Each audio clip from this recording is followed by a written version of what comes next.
I think it is important to keep in mind when you're doing these things where you're kind of blocking out external distractions, it's not a selfish decision. I know a couple people who, like, when they quit Facebook, their Can't friends believe you're so accost them. Yeah, selfish. it's like, why? We need to talk to you. How are you going to know about this group? And how are you gonna, like, you'll find a way.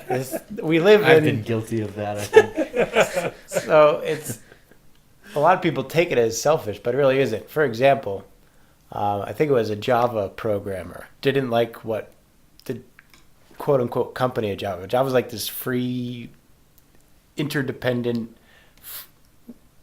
charity to the world. Like, it's not an actual thing. It's just kind of Yeah. bubbled out.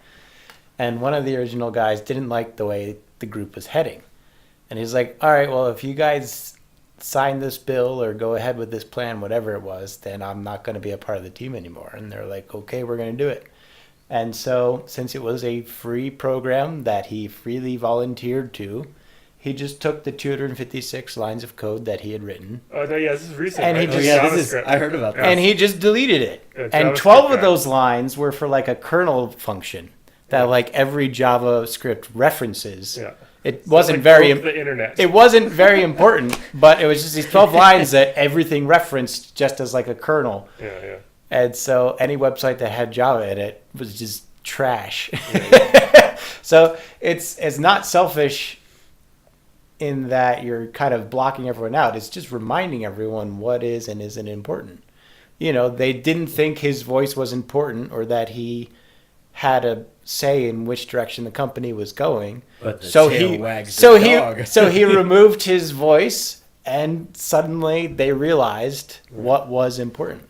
So technically, yes, a selfish move, but the act isn't selfish. The act is to show the world what it is that you see as important, and it helps bring attention to Right. those Yeah. things. Yeah. Cal Newport talks about this in Deep Work too, as like when you're really guarding your time because you have these things that are really important to you and they're cognitively demanding, so you need to not be interrupted and to be able to focus for long periods of time.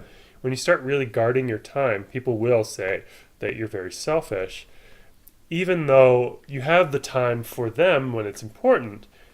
You're not responding to their unimportant phone calls, or maybe you're ignoring their unimportant emails, and you're not on Facebook at all, so you're ignoring all of the things that happen on Facebook. People will think you're being selfish when in fact you're focusing on what you believe to be the most important use of your time, which is also your life. And that is a contribution, like he's trying to contribute to the greater world of computer science, which then contributes to the greater world of technology and the entire world itself. And so it's really a matter of priorities. And whenever you prioritize, you're saying no to something. That's very uncomfortable for people nowadays, especially with our always on, always connected world, the world of smartphones, when you can text anyone or send them a message or a notification at any time of the day and night and expect an immediate response. But those immediate responses, they can train us to be responsive to the unimportant. In fact, that's like a lot of the point of those notifications in Facebook and various social media. It's actually to train us to respond to the unimportant. Whereas probably the original notification was like the church bells, which notified us of the time of day or that church was about to begin. That was actually relevant information when you didn't have a clock. But nowadays, like a lot of notifications aren't actually relevant to your values. They're not even something that should be in your awareness at all. If you're weeding the garden in your network, I have a feeling like we really are capable of making sure that they are church bells, or maybe not church bells, but something that represents real significance to us, rather Right. than something that's just an arbitrary distraction. That's an exaggeration for sure, because there are incredibly subtle ways that they're able to, get their filthy little mitts up in your business. But like, it'll, it's definitely something that you can develop a certain amount of control for. Right. I really, really appreciated the point that you were making when you started off. I feel like it's very rare for anybody to have an affirmation from the world so massive and direct as that guy must have felt, that says your decisions and the things that you do matter. But I feel like everybody that's listening to this, I hope that you hear this, and I hope that you hear it like really down in your guts. You matter. You matter to the people that are in your lives. There's something that would be different if you weren't here, and the value that you offer, that when you share it, even if nobody's able to communicate to you that they received it in a way that, it was bright and obvious to you just how glorious it was for them that you did that thing for them. Really, there is just so much value that you can give, and it doesn't really matter if anybody ever tells you that it was worth something, if you understand within yourself just how potent the things that you think, say, and do actually are.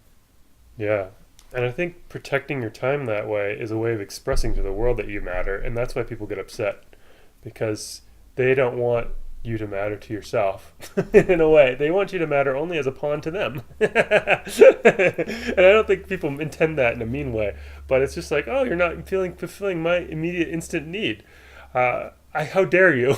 It's sort of like the implication behind that. Even if it's somebody you like, a friend, a family member, a coworker, but you're sort of taking a stand by saying, no, I'm not going to respond to that right now in this immediate moment, or maybe ever, depending on what it is. Some of the best writers in the world have completely abandoned email because they've determined that if they can either respond to all of their fan mail and all the emails they get, or they can write books. And for a lot of people, it is either or, because it's really not that easy to write a book. And to write book after book after book as a career is incredibly challenging. It takes a lot of inward focus, a lot of creative time, and responding to everyone's opinions about all of your books is just too much.